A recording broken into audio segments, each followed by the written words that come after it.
I think we can all sense a decline across the West going on at present. No doubt the UK is at the extreme end of that decline, but I'd even say America is suffering from the same issues that is hidden by the boastful confidence, glitz and glamour of MAGA. However, once Donald Trump has his day and MAGA's passed on through, I think it will be revealed that America suffers from the same root-level issues as other Western nations do. And that's because we all hark back to something bigger than our individual nations. That's our civilization or our tradition. Now, we've been able to ignore this for decades due to the intoxication and the promise of mega money, the obsession with GDP and line go up politics. However, these Jedi mind tricks are no longer working on the masses, and more people are starting to actually inquire as to what it is that made our civilization stable, what it is that made our civilization thrive. Now, it's very hard to pin down what that magic is, but it's a bit easier to pin down what that magic is not. Namely, Kemi Badenoch, a Nigerian anchor baby who's been elected by boomer Tories to show off to The Guardian. One of the things we could commend Keir Starmer for is his mocking of Kemi Badenoch's self-appointed role as the saviour of Western civilization. She's not the saviour of Western civilization, she's a symbol of what's wrong with Western civilization. I.e., we're so low on self-confidence, so frightened of asserting ourselves as a people and our tradition, that we rely on a diversity hire to say semi-edgy things so we can point the finger to the liberal regime and say, look, see, who are the real racists now? All we're really doing here is trying to out-liberal the liberals, which opens the gates to our own destruction all the more and lets this world of self-centered individualism dominate across the board. And this is where I think we can draw the first distinction between a healthy and stable civilization and one that's entering the death throes, and that would be the difference between duty on the one side and individualism on the other.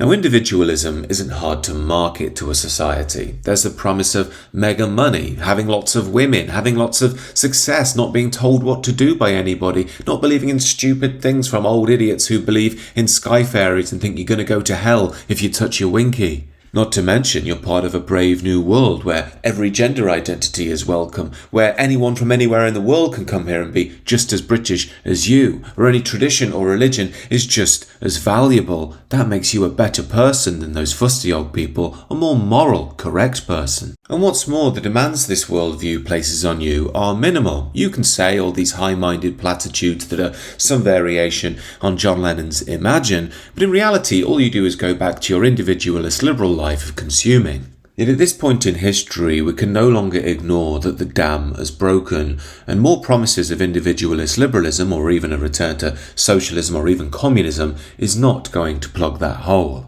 What we must relearn is well expressed in this Greek proverb, Greece of course where much of the Western world finds its spiritual and cultural roots.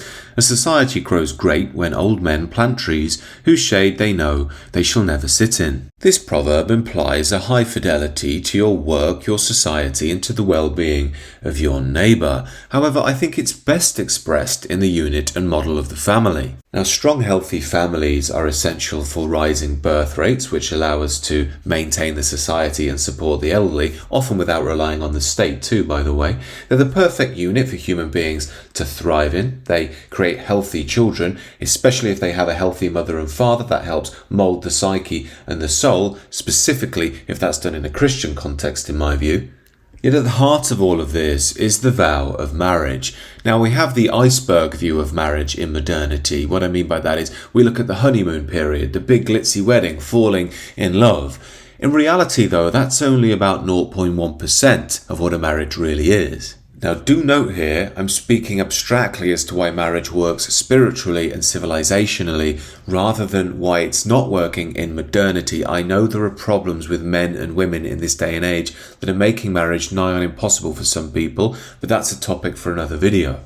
Now, of course, a marriage should be a special day for the bride and the groom, but there's a reason why it's historically been held in a church and why that church should ideally be a village church or a town church. That's because it's not just a vow to one another, the man and the woman, it's also a vow to God, which is also the tradition, and on top of that, the community as well. In essence, it's a moving away from individual pursuits of pleasure, which lead to degradation down the line, and a turning towards the great chain of order, the tradition itself. We are overcoming the world with a spiritual vow. Yet if you remove this spiritual and communitarian dimension out of the society, you're removed from the individuals, and then marriage simply becomes a thing about personal pleasure. If that pleasure isn't being met, the only answer is divorce, and this is why divorce is so rampant these days. Now, I'm using marriage here as a microcosm of what's happened across the board to various coordinates within the Western tradition that have collapsed. And these coordinates have fallen apart because, to be blunt, many people look at the modern world and think,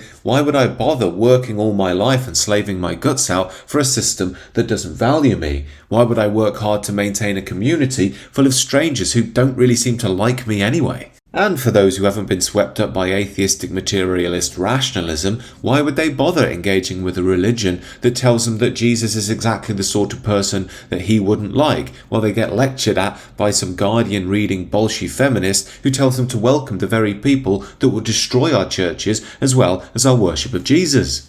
I mean, we're now living in a world where our king, at Easter, makes a statement that we shouldn't be thinking about the resurrection of Christ and our Christian tradition, but instead thinking about the Jewish and Islamic takes on all of this and why they're important. Oh, and by the way, our Prime Minister, the robotic denizen of liberal modernity that he is, when wishing us a happy Easter, thanked Christians for their, quote, contributions to the country. Contributions to the country? It's not like the Christians came along a few weeks ago and did a bit of the electrical wiring on a Saturday afternoon. They've been the very foundation of the country for the past 1,500 years. But we know why they do this. They just want to relegate Christianity to just another religion in this multicultural utopia, just like the English people are just another peoples amongst many others who happen to end up here.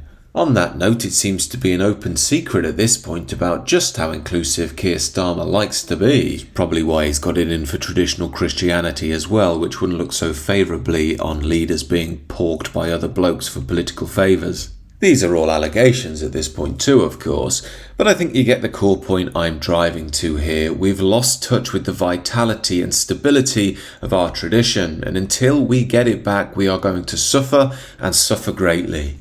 Of course, this is why I promote a return to tradition, but it cannot be boring and stale. It needs to be full of new vitality and old wisdom. That's why I started the new channel, which I recently renamed The Sacred Way. Do check that out down below if you're interested. It's all about personal and spiritual transformation.